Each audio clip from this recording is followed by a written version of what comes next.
A gente vai trabalhar hoje, segunda série, com a unidade 23 e a unidade 24.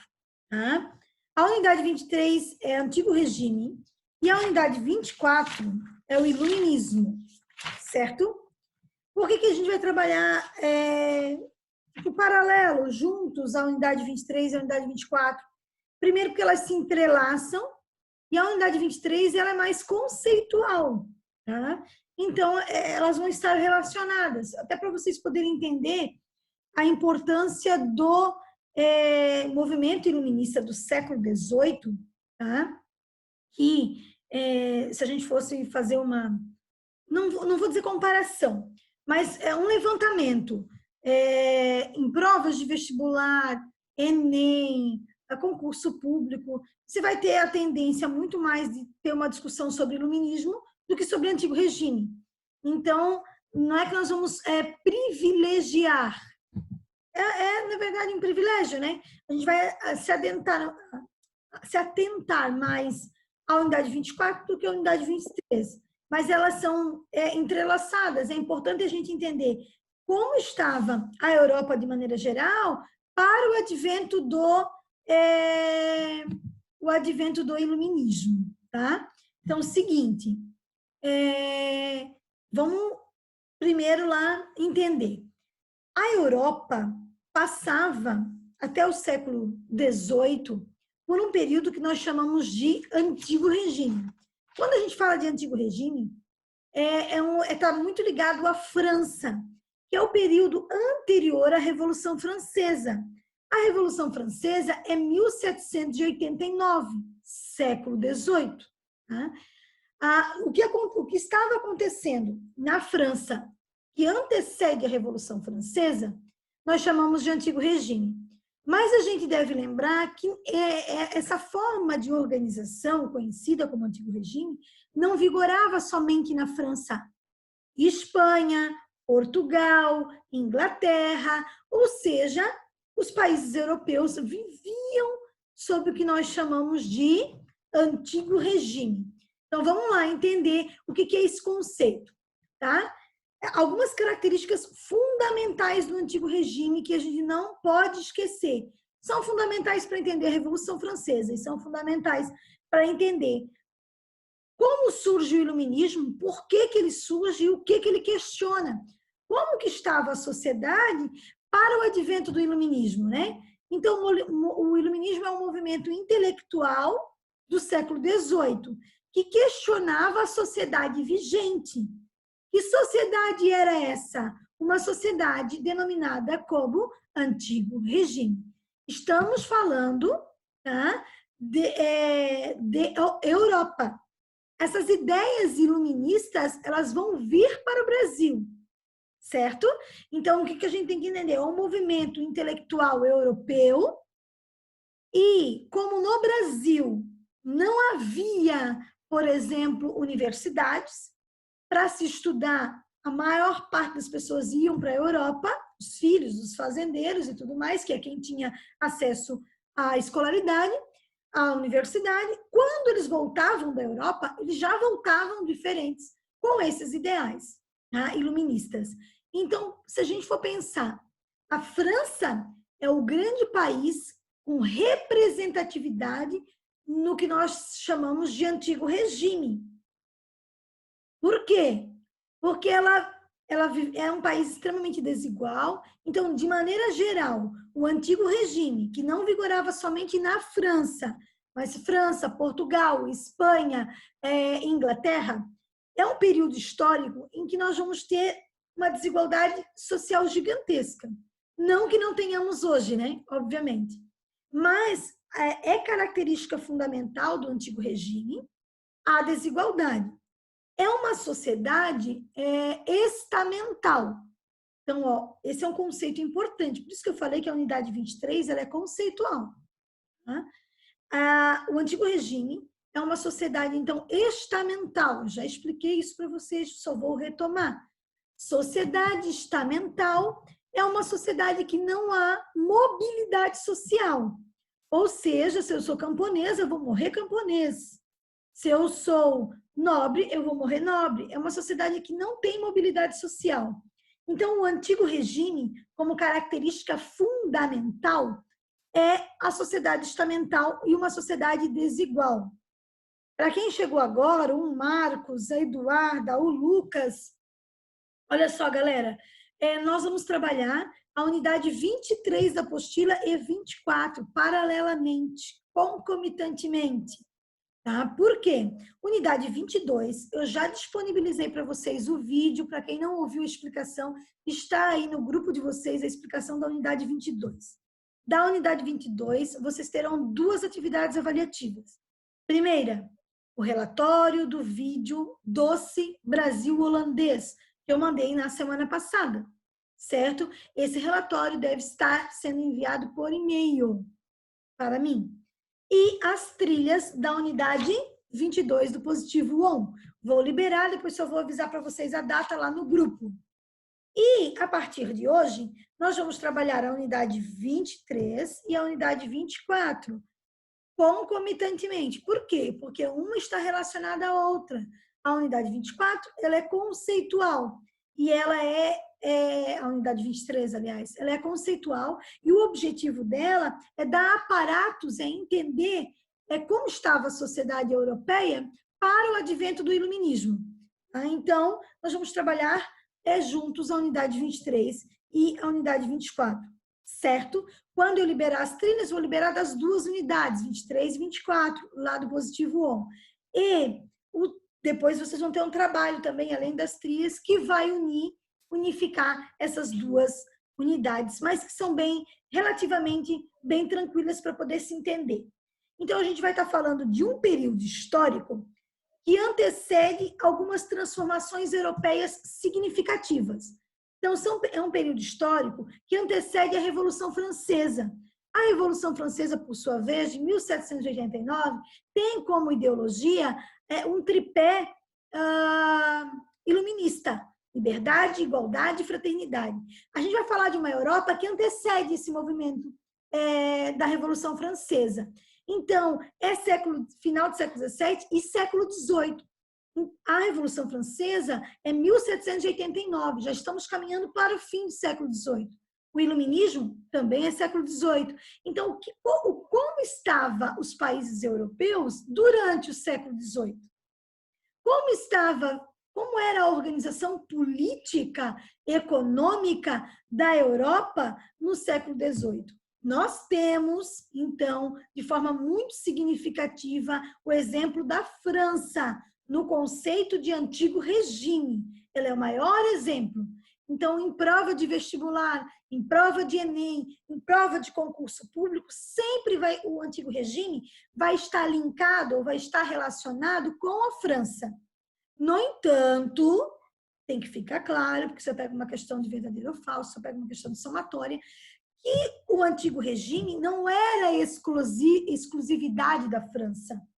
O antigo regime é um momento histórico que era da França, era da Inglaterra, certo? Portugal, Espanha, dos países europeus. Então, antigo regime, a gente lembra da Europa no século XVIII, certo? Características que vocês não podem esquecer do antigo regime.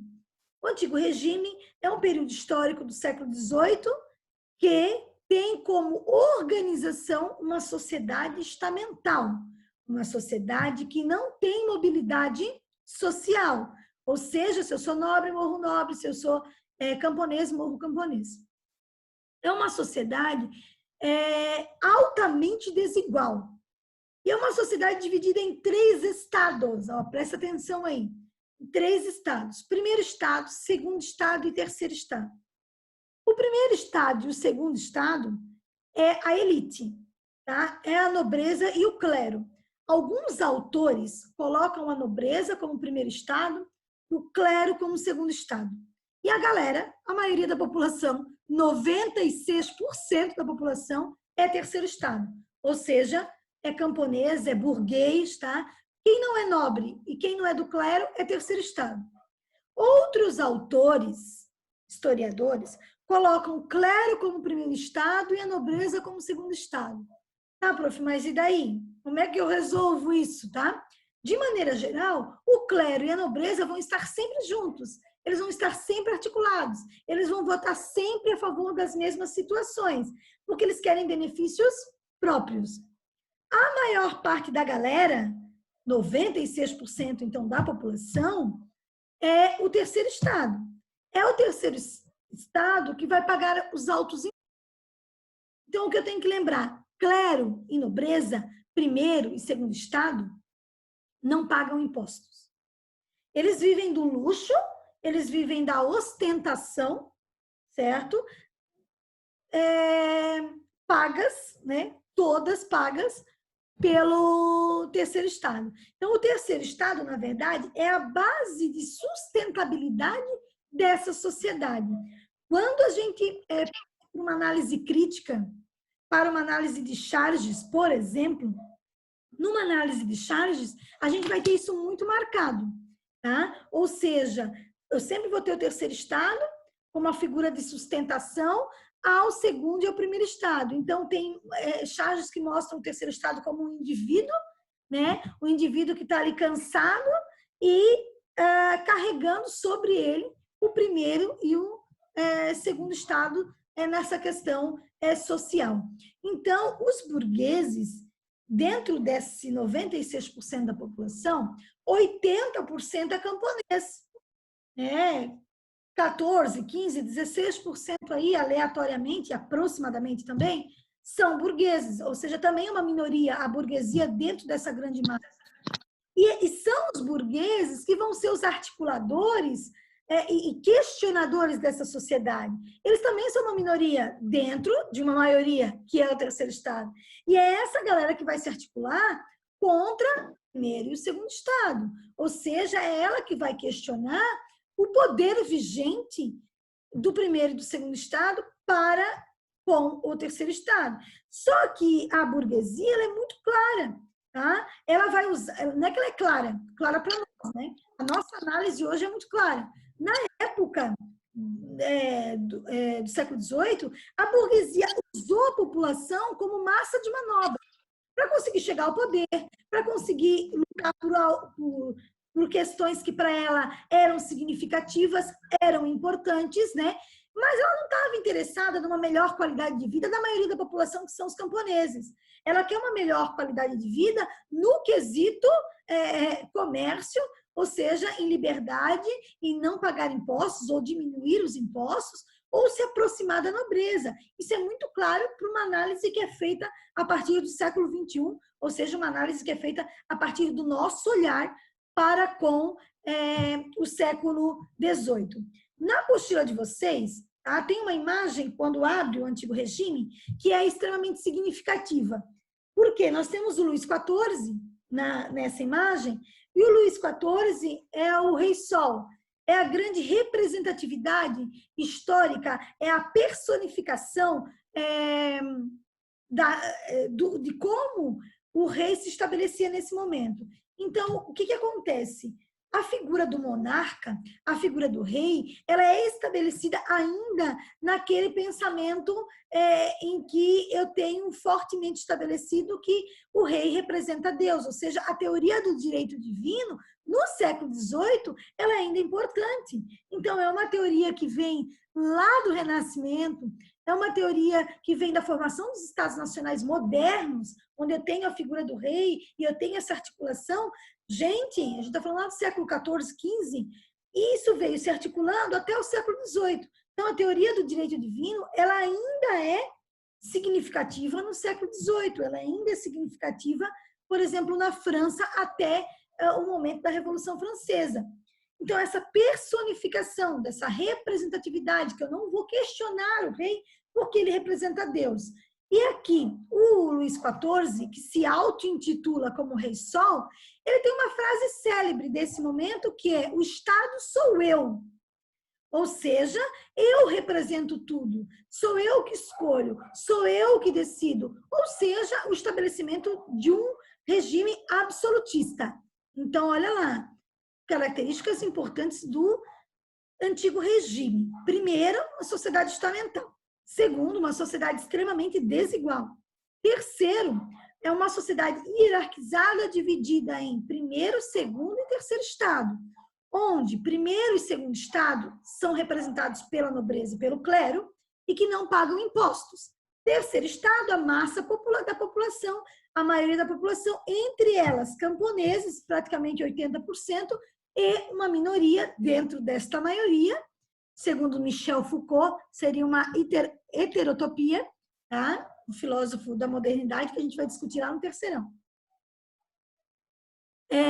Dentro dessa maioria, uma minoria que é a burguesia. Esse burguês, o que ele quer, qual o objetivo dele? Melhorar a qualidade de vida dele. Não está interessado numa melhoria para a maioria da população. O Luís XIV, que é o Rei Sol, que é a grande representatividade, né? Essa imagem ela é importante porque tem uma imagem feita por ele. Ou seja, tem ele aqui no centro, né? Carequinha, barrigudinho, magrinho, feinho, baixinho, que ele era bem baixinho. Por isso que ele usava salto.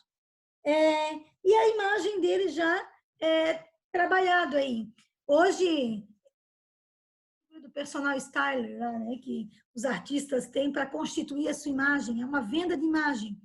Essa ideia de vender a própria imagem não é uma ideia atual, né? Os egípcios já vendiam uma imagem muito bem, eles já tinham isso muito bem claro, mas aqui, nesse período, também tem uma constituição de venda de imagens, porque conforme eu vendo a minha imagem, eu tenho a representação do poder estabelecido e eu consigo essa articulação política. Então, e para se diferenciar socialmente. Então, quais eram os apetrechos utilizados por eles para se diferenciar socialmente? Nós vamos ter a peruca, que é uma diferença que eles usavam enquanto diferença social. Nós vamos ter o culote, tá? Meninas, o culote hoje, a gente lembra do quadril, né? Um pouquinho mais avantajado. Mas o culote, na verdade, lá no século XVIII, era uma calça utilizada pela nobreza. Então, havia os sans-culottes, a classe social que não tinha, que não usava essa roupa, que era uma representação de poder. É uma calça bem justinha na perna, assim, tipo uma leg. Mas quando chega na região dos quadris, ela é fofinha, como essa que está aqui, tá vendo? Cheinha. Por isso o culote, essa região mais avantajada do quadril. Tá? Então, o culote é esse apetrecho, essa roupinha aqui, sexy, sem ser vulgar, não, né? Só que não, é utilizada pela nobreza como representação de poder. Então, a peruca, o culote, o cetro da justiça, o manto real, tudo isso representando essa distinção social. Eu sou diferente dos demais e ninguém poderia ter a mesma roupa que eu, os mesmos apetrechos. Pra vocês terem uma ideia, teve um sapateiro, ele fez uma bota para o Luís XIV, uma bota que até a coxa. Era uma bota de couro sem costura, então muito confortável. O Luís XIV pirou na bota e deu um título de nobreza para o sapateiro. Tem em registros históricos aí. O título de nobreza foi o único título de nobreza dado a um indivíduo, né, pelo Luís XIV. Então, o Luís XIV ampliou, por exemplo, o Palácio de Versalhes. Então, o Palácio de Versalhes é um grande símbolo de poder desse período histórico. Versalhes, naquele contexto histórico, ficava mais longe do centro, dos olhos do povo, tá? De Paris. Por que eles vão construir o palácio e não vão construir o palácio em Paris? Porque era um lugar de representação de poder, era um lugar em que o rei despachava. Então, por que não é em Paris? Por que não é na capital? Por que é em Versalhes o palácio? Porque é com o dinheiro do povo. É com o dinheiro da massa da população que era empobrecida, que estava nem dinheiro para o pão. Eles tinham pão, virou um artigo de luxo muito caro. Tá? Então, as pessoas não tinham acesso aos produtos de primeira necessidade, viviam numa pobreza e pagando altos impostos, exploradas, e de repente percebem uma grande construção de um grande palácio. Eles têm a Sala dos Espelhos, que na época, até hoje é belíssima, né? mas na época era a alta representação do poder, espelho era uma coisa caríssima, absurdamente. E aí a sala de espera para falar com o Luís XIV era a sala dos espelhos, era onde eles davam as festas, era onde eles davam os bailes, nessa demonstração efetiva de poder. Então, isso deveria ser construído longe dos olhos do povo, né? Então, nessa representatividade de poder. Então, nós temos ali, tá, gente? Características importantes, então, voltando do antigo regime. Nós já falamos, é uma sociedade estamental, desigual, dividida em 3 estados, extremamente hierarquizada. Uma sociedade que esses 3 estados, nobreza, clero, não pagam impostos, vivem no luxo, na ostentação, e o terceiro estado banca tudo, né? E depois nós vamos ter essa articulação por parte da burguesia. Uma outra coisa importante é a centralização do poder, que é o absolutismo que eu acabei de falar. Então, eu dei o exemplo do Luís XIV, que é o exemplo também trazido na apostila, para a gente lembrar dessa figura importante e desta centralização de poder. Tá? Outra coisa importante aqui, lá na apostila também vai falar para vocês, política, economia e religião desse período, tá? Então, olha só, o rei é que vai nomear tudo, que vai decidir tudo, por isso a frase, o Estado sou eu decido sobre o exército, eu decido sobre tudo que está acontecendo no meu país. Tem que lembrar que a questão da religiosidade, ela é importante nesse quesito, porque existe uma articulação política entre o clero, né, que é a igreja, e a nobreza, eles vão estar sempre juntos. Todas as votações que vão acontecer, eles vão estar aliados. Isso vai ser muito marcante na Revolução Francesa. A gente volta a falar de antigo regime na Revolução Francesa, para a gente lembrar do contexto, em que eles estabelecem um voto para cada estado. Então, é um voto que representa o primeiro estado, é um voto que representa o segundo estado, e é um voto que representa o terceiro estado, que é a maioria da população. O primeiro e o segundo estado sempre vão votar juntos. Então, quer dizer, toda a legislação, tudo que vai ser proposto, vai ser aprovado pelo primeiro e pelo segundo estado. Por quê? O terceiro estado é uma representação de um único voto. Então, a luta vai ser por representatividade. Então, como o terceiro estado é a maioria, deveria ter, em números, maior número de representantes. A gente vai perceber bem lá na Revolução Francesa. Tem um historiador que é muito legal, que é o Peter Burke. Ele tem um livro, tá? A obra dele é A Fabricação do Rei, a construção da imagem pública de Luís XIV. Tá? Ele vai falar dessa ideia de publicidade lá do século, do período do Luís XIV na França. Ou seja, tá? Essa questão da arte em torno do poder, da arte representando o poder. Historicamente, a gente vai perceber que a arte tem essa funcionalidade, né? De representatividade de poder também. Então, ele vai falar lá, ó, ele ressalta a função da imagem de celebrar o rei, glorificar o rei, persuadir o público para a grande nobreza do rei. Mas isso foi usado historicamente. Quando eu tenho Getúlio Vargas no poder no Brasil, ele também tem uma constituição de imagem. Quando eu tenho nas escolas o quadro, em todas as escolas tinha um quadro de Getúlio Vargas, é para personificar essa imagem, é para valorizar essa imagem, é para valorizar o meu grande líder. Quando a gente lembra do Stalin na União Soviética, né, a gente vai ter uma constituição de imagens também. Quando acaba a União Soviética, lá no fim da década, nós vamos ter uma destruição dessas imagens que representam o Stalin. Por quê? Porque era uma representatividade de um regime altamente autoritário que matou 9 milhões de pessoas. Quando eu tenho o final da Segunda Guerra Mundial, e na Alemanha também, então nós vamos ter tanto na União Soviética, que é um discurso socialista, quanto o Hitler, ambos com ideologias diferentes, mas no seu trato com o diferente muito parecidas, né?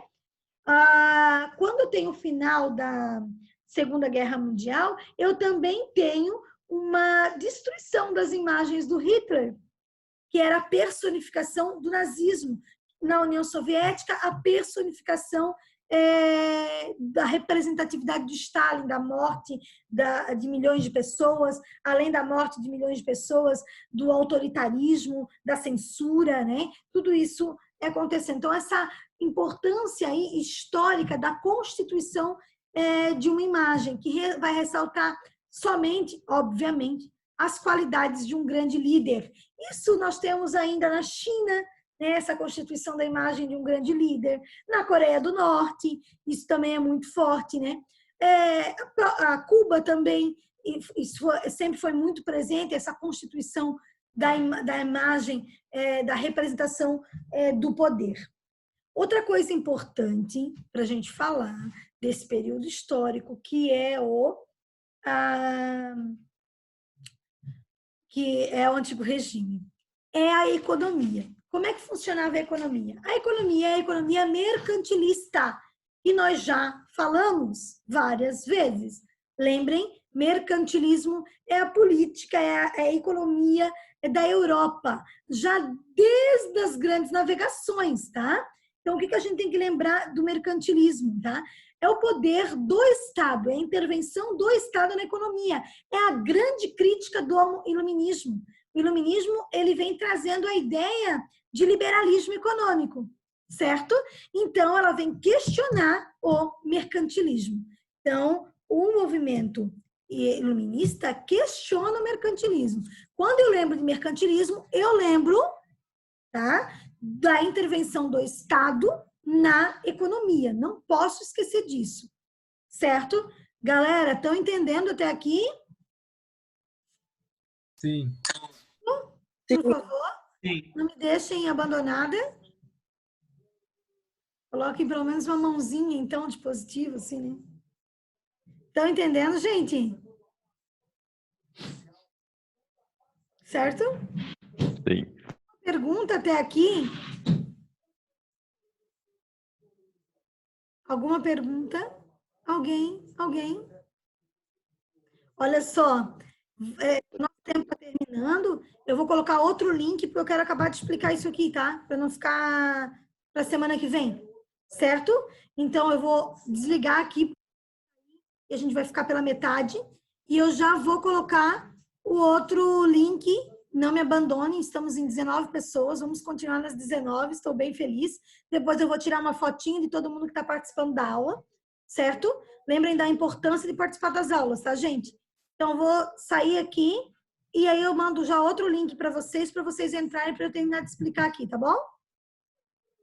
Até daqui a pouco.